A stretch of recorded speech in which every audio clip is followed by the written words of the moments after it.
decide as a dev tool practitioner whether the company you're working for is going to be part of a dev's identity, or is it going to be just a tool they use that they're going to use it and then hopefully forget about it for a while until they move on to the next project or the next company. I think that's a crucial discussion to have in the DevRel context. Hi everyone, you're listening to Scaling DevTools, the show that investigates how DevTools go from 0 to 1. I'm joined today by Dan Moore, who is the head of DevRel at Fusion Auth, which is an auth provider, kind of a similar, but hopefully a lot better than Auth 0. And yeah, thanks so much for joining, Dan. Thank you for having me, Jack.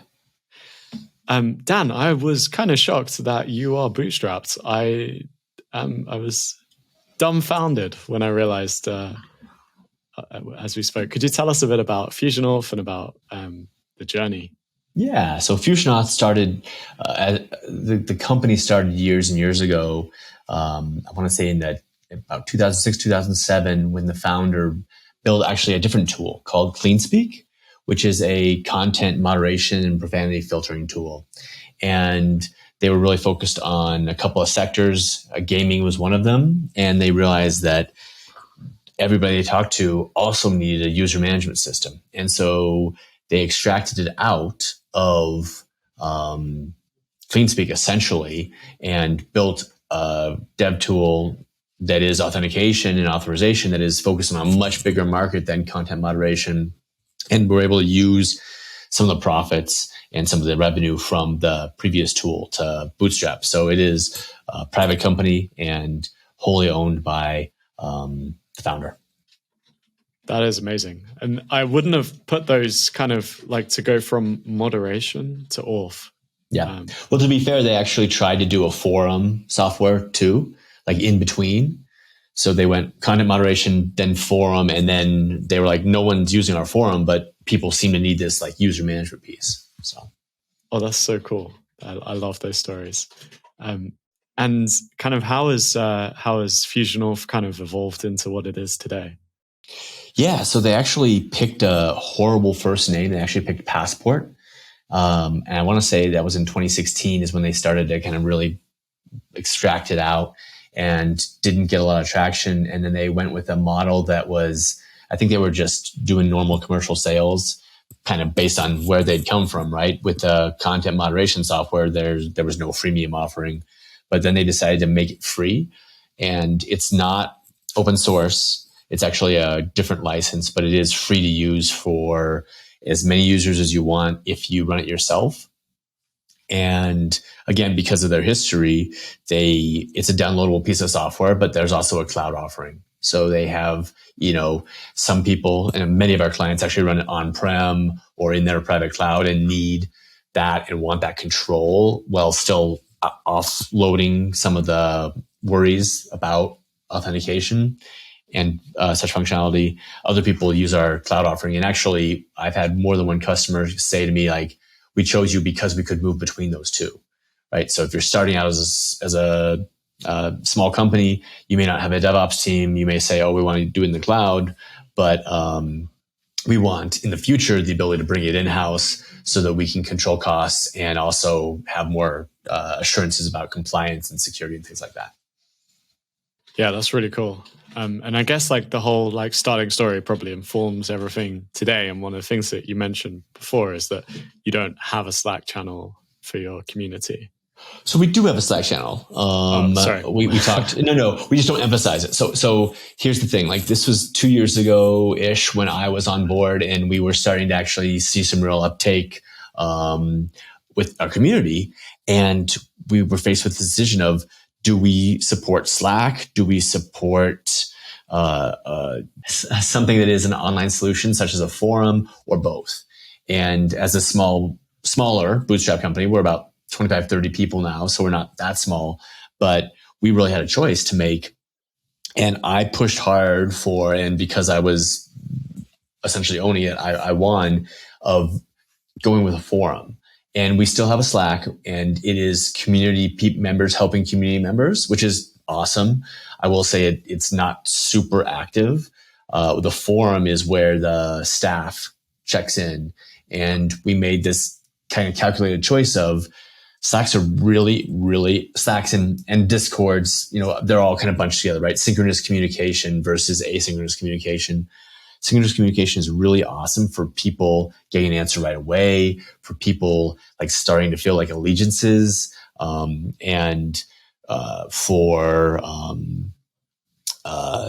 basically people who are kind of running into issues, getting help as they need it. The problem with that is that it's a write-only medium, especially a free community Slack. And we tried to help people on the Slack, and we'd see the same questions come up over and over again. And I know there are tools out there that will pull things out of Slack and put them in more defined forms. But, my argument was, why not just do that at the beginning? And so we use a piece of software called NodeBB, which is a forum software. And we have thousands of posts there. And I regularly get clients and users who reference things that I've written there 2 or 3 years ago, which is fantastic because it means Google's finding it. And it also means that people are able to self-serve without us having to answer that question. Whereas in Slack, I 100% guarantee 70% of the time, it works all the time. I mean, people would have to be there to answer those questions. The other thing that is just a benefit for all your listeners is, I will say it's on the order of 10% of our absolute traffic is coming to the forum pages. So, and some of that is garbage traffic. Like we have a really popular post about using tar, the tool to extract archives. And we've dealt with some spam stuff, but a large chunk of it is people who are finding us long tail keywords, people who are using FusionAuth or trying it out and just Googling for the answer. Because, and this is something that Taylor Barnett, I worked with her a couple of years ago.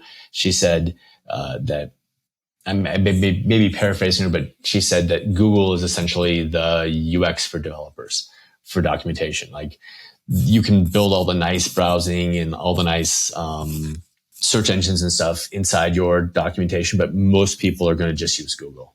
So, yeah, that's all I use. And even like Stack Overflow and stuff, no one really ever searches on Stack Overflow. Totally. Yeah, that's a really good point. And it always feels like it's kind of at least a step ahead as well. Like it's like the docs, it's really hard to keep them up to date, but at least if you can find an answer on the forum until the docs catch up. Yeah, we actually have an internal, like in our own internal Slack, because I think Slack is fantastic for internal communications.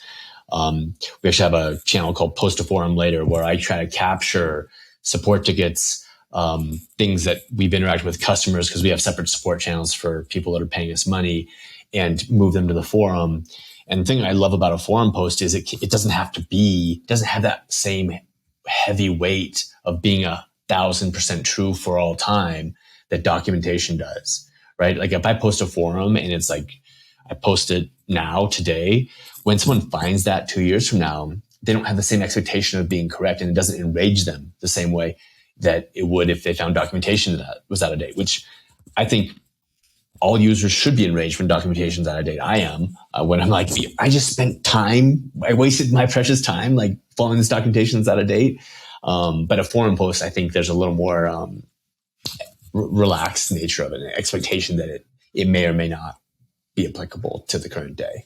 Yeah, 100%. And there's also like that kind of personalization of it to someone's problem. Like, you can see, someone replies with, okay, here's how you do it. And they're like, oh, by the way, this is how I ended up using the answer that your team gave me to make it work for my specific case. And it's like GitHub issues has like just quietly become such a huge part of developers. And I feel like the forum is probably a very similar kind of. I was fishing through a GitHub issue last night. I think that's just part of, especially if it's an open source project or a project that's in the open, that just becomes part of your developer workflow is, maybe you're using Google to surface the GitHub issue, but you definitely are looking through that. Yeah. It's really interesting. So that's your spicy take ticked off that we should get people onto.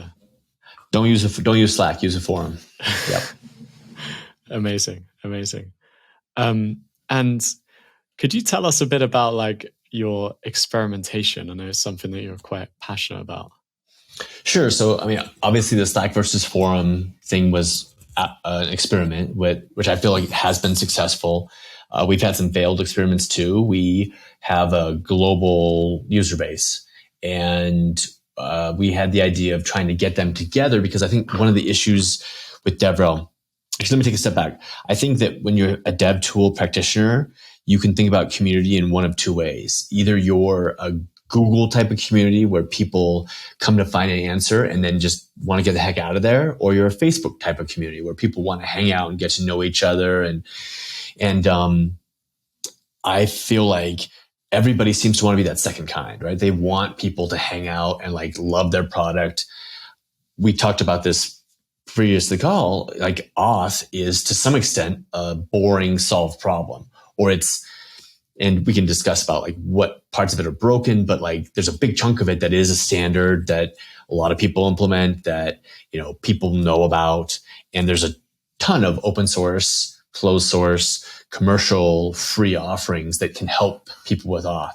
So from my perspective, we are much more likely to be a Google type. FusionAuth is, and I think most dev tools that aren't shiny and new and like are pushing boundaries of technical experience. I'm not saying that FusionAuth isn't doing that in some ways. I think we are, but we're certainly not. I don't think anyone would say we're as sexy as like a DORA measurement tool, or somebody who's, I heard about a startup that was doing intent-based authorization against Kubernetes clusters, where you ask your you basically see what the developers want to do, and then you grant access just based on that. So those things are sexier, and I think those are more likely to get like a Facebook type of interaction. So with that said, we were still trying to decide whether we were going to be a Facebook or a Google type of interaction. So we tried to do a synchronous meetup. And so we found a tool, and we actually scheduled a couple of different times because, as I mentioned earlier, we're a worldwide audience. So we had people in Europe, we have people in Australia, we have people in Asia, we have people in North America and LATAM who are all using our software. And we want to get them together so they could foster community, right? Talk to each other. And we did that. And we posted a bunch of places. We sent it out in our newsletter, I think. I did some, person-to-person outreach, kind of like retail instead of wholesale. And we ended up getting 2 people to show up. Actually 4 people, but 2 of those were FusionAuth team members. And it was just a tremendous amount of effort for not much. It was nice to talk to them face to face, but it was not going to achieve anything that we wanted to achieve in terms of helping to promulgate that community feel. Yeah, it totally makes sense. It's like one of our guests recently was doing like a geo API, and it's like he was saying something very similar, that it's like you need it when you need it, and then it's just a background thing, and it's there and it does the job, but it's not part of your identity. It's not totally. Yeah. That's a good way to put it. Is our developers going to be like, if you're a React developer or a Svelte developer or, Ruby on Rails, I'm big in the Ruby on Rails community. I'm not big in there. Sorry. I'm big into it. I help support a local meetup, and I like Ruby on Rails. Like I say, that's part of my identity. Auth, GeoIP, other sets of tooling, it's not part of their identity. It is a tool they use. So that's a good way to put it. Yeah, I like it as well. Okay, so that was like maybe one of the experiments that didn't go as well, but love to hear a bit about some of the experiments that did go well. Yeah, so one that I think has been really useful for me, and I think helpful for the company and helpful for our users, is what I call community stories. And so I think one of the hard things when you have a freemium model, especially since people can use our software anonymously, right? They can download it from Docker or get a Debian file and run it themselves, and we never hear about them, except for if they file a GitHub issue or a forum post or whatnot. Obviously, at that point, you can start to engage.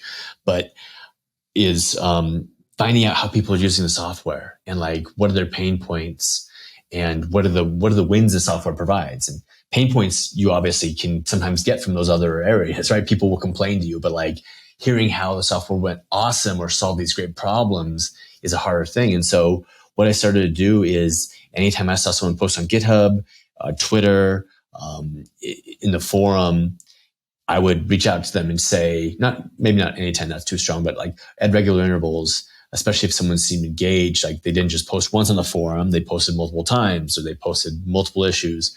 I'd reach out to them and say, hey, do you want to do a community profile? And I'd say, this is what it looks like.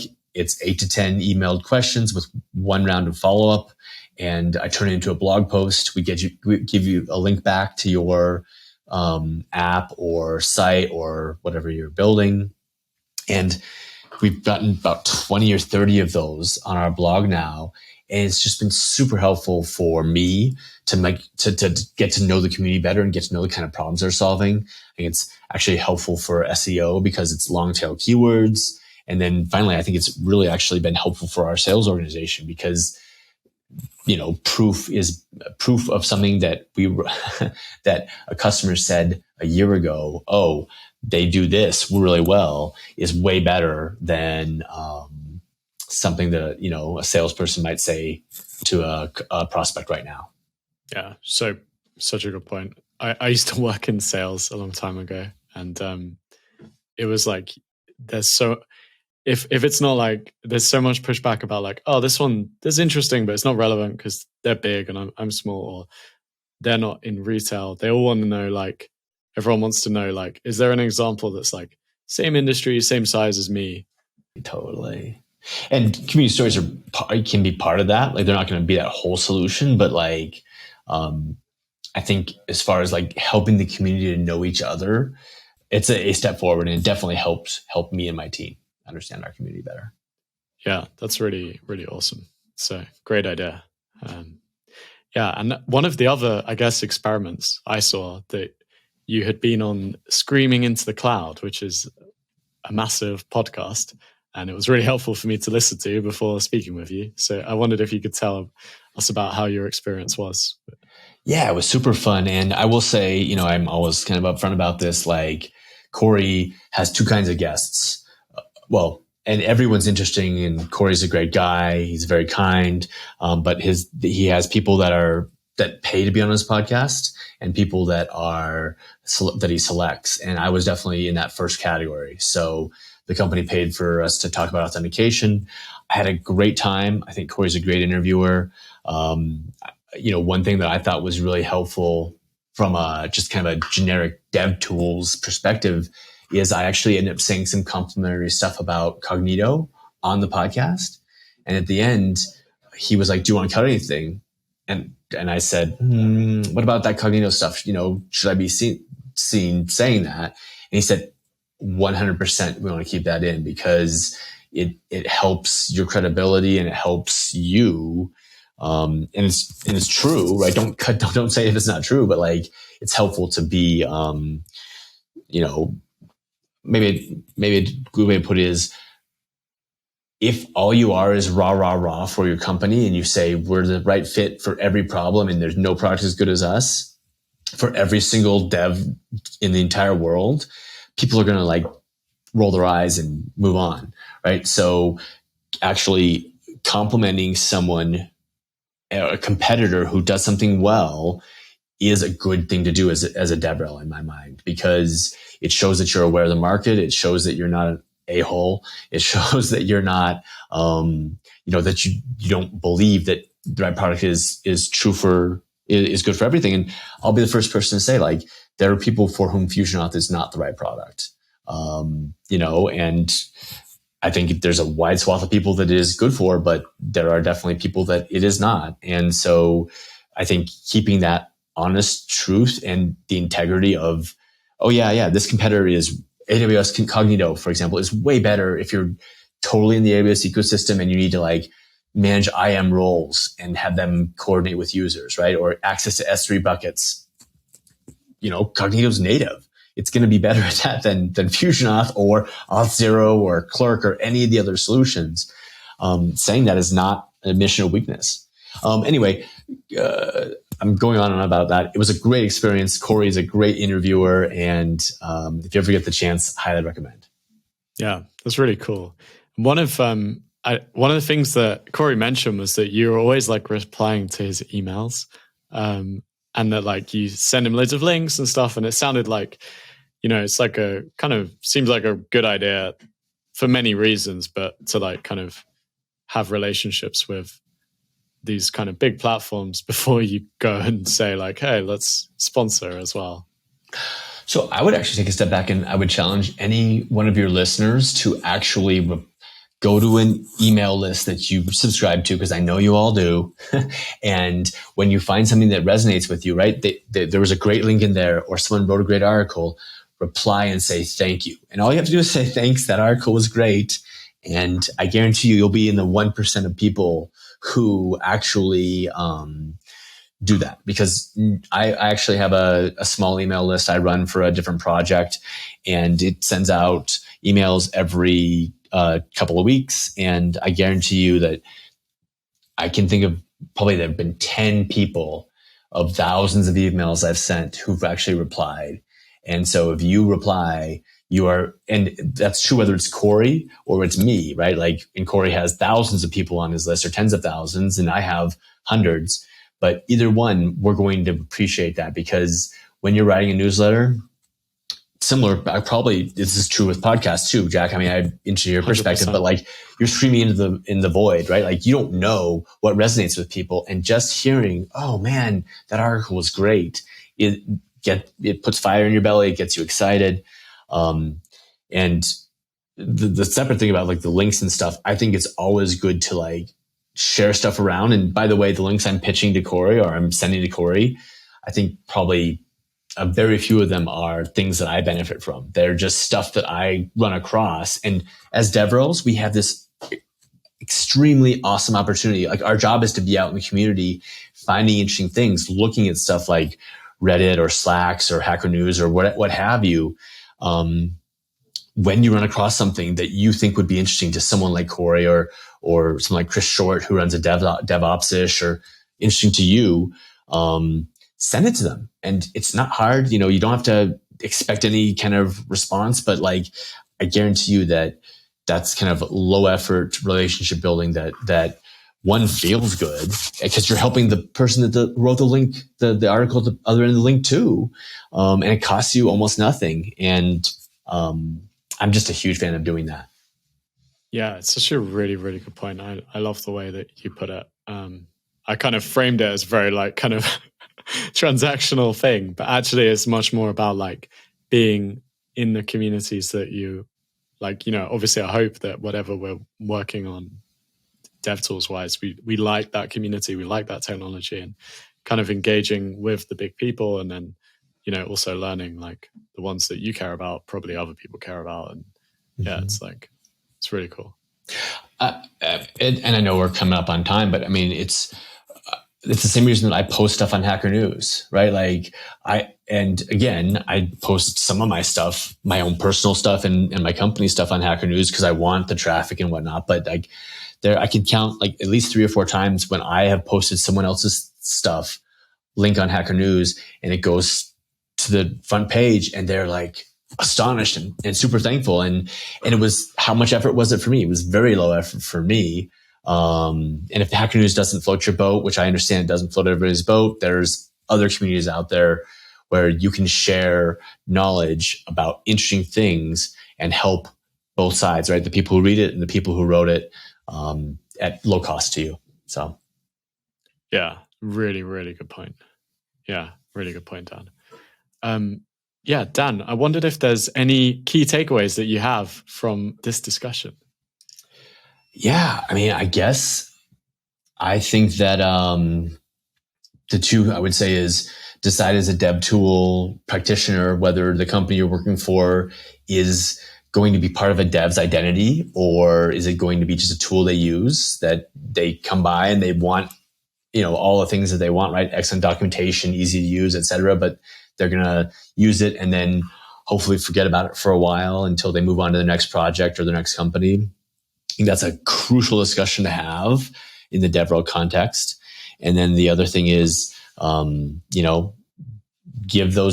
give, right? And giving your time and energy and your reputation to share links with other people is a very easy way to give that has dividends and has paid dividends for me. Amazing. And where can people learn more about Fusion Auth and about yourself, Dan? Sure. So you can find me on Twitter, if you're on Twitter still, at MooreDS, MOOREDS. I'm also on Mastodon, but the easiest way to find me on Mastodon is to go to my Twitter profile because it's linked there. And then if you want to come to FusionAuth, as I mentioned, we have a free edition, a free plan that you can download and run. And we've had people run millions of users on this plan without paying us a cent. That's at fusionauth.io/download. Obviously, there's docs and other great stuff there too. Amazing. And thanks for joining, Dan, and thanks everyone for listening. Thank you, Jack. That was fun. Awesome.